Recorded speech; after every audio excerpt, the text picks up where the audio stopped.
আসসালামু আলাইকুম সুপ্রিয় দর্শক শ্রোতা, আজকের পর্বে আপনাদের সাথে শেয়ার করব শীত স্পেশাল রসের পিঠা। আর পিঠাটা যদি এমনই ফুলকো ফুলকো হয়, রসের ভিতরে যখন দেওয়া হবে প্রত্যেকটা পিঠার ভিতরে রসটা যাবে, আর রসটা যখন যাবে প্রত্যেকটা পিঠা ফুলে ডাবল হবে, রসে টইটুম্বুর হবে, তখন খেতে কিন্তু অসম্ভব মজার হয়।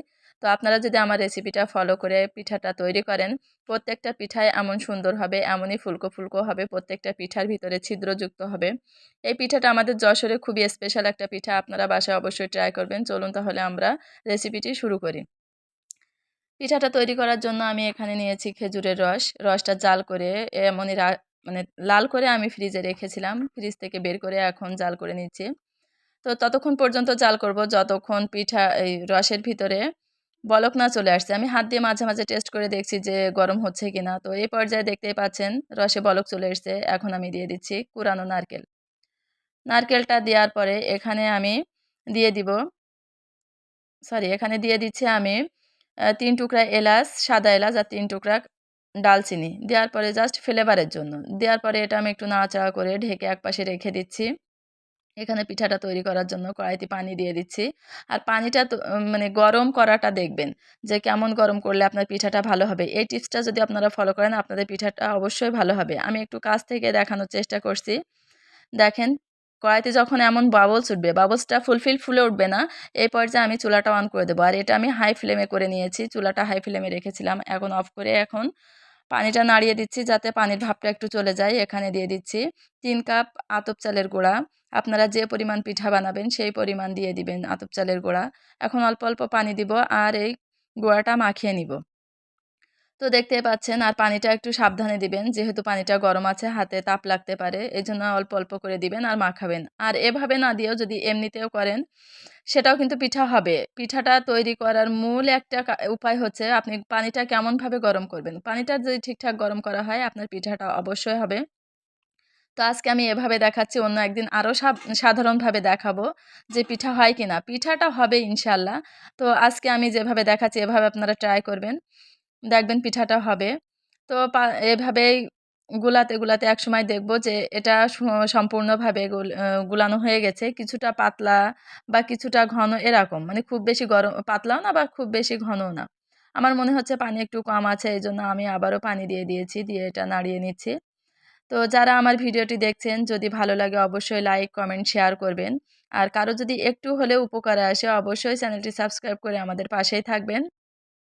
তো আমি আবারও এখানে পানি দিয়ে দিলাম। পানি দিয়ে এটা আবারও নাড়াচাড়া করে নিচ্ছি। দেখতেই পাচ্ছেন আমি ডোটা কেমন পাতলা করে নিয়েছি। এখানে দিয়ে দিচ্ছি স্বাদমতো লবণ। লবণটা দিয়ে একটু নাড়াচাড়া করে এখানে দিয়ে দিব নারিকেল কুড়ানো। আমি এখানে নারিকেল কুড়ানো দিয়ে দিচ্ছি। নারিকেল কুড়ানো দেওয়ার পরে আবারও একটু নাড়াচাড়া করে নিচ্ছি। নাড়াচাড়া করে এটা আমি পাশে রেখে দিব। তো দেখতেই পাচ্ছেন কেমন এটা পাতলা হয়েছে। তো এখন আমি এটা পাশে রেখে দিচ্ছি। আর পিঠাটা যে তাওয়াতে ভেজে নিব, এখন সেই তাওয়াটা রেডি করে নিচ্ছি। তার জন্য তাওয়াতে দিয়ে দিলাম একটু তেল। তেলটা সম্পূর্ণ তাওয়ার ভিতরে আমি ব্রাশ করে নিচ্ছি।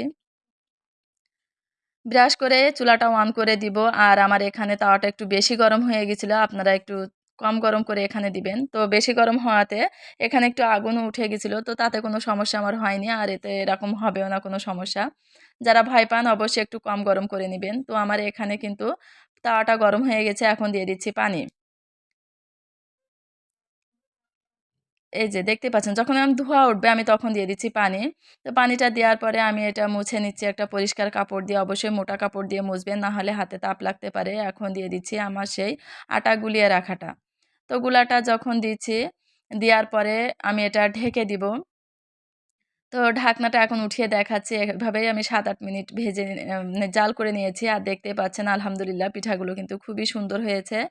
তো এই টিপসটা যদি আপনারা ফলো করেন আপনাদের পিঠা অনেক সুন্দর হবে। এখন আমি একটা ছুরি দিয়ে এটা উঠিয়ে আপনাদের দেখাচ্ছি। একটু কাছ থেকে দেখানোর চেষ্টা করছি। দেখেন পিঠাগুলো কেমন ফুলকো হয়েছে। প্রত্যেকটা পিঠার ভিতরে কিন্তু ছিদ্র ছিদ্র হয়েছে। আর ছিদ্র ছিদ্র হলে তো রসটা পিঠার ভিতরে ঢুকবেই। তখন কিন্তু অনেক, অনেক টেস্টি হয় পিঠাটা খেতে। আর না হলে শক্ত, শক্ত হলে খেতে ভালো লাগে না। আমি আবার একটা পিঠা উঠিয়ে আপনাদের দেখানোর চেষ্টা করছি। দেখেন পিঠাটা কত সুন্দর হয়েছে। তো এভাবে আমি প্রত্যেকটা পিঠা উঠিয়ে নিচ্ছি। আর অফ ক্যামেরায় আমি সবগুলো পিঠাই তৈরি করে নিয়ে এভাবে একটা একটা করে ঢাকনা খুলে একটা একটা করে পিঠা রসের ভিতরে দিয়ে দিয়েছি। তো এভাবে যদি পিঠা উঠতে দেরি হয় একটু ধৈর্য ধরে আপনারা পিঠাটা উঠাবেন।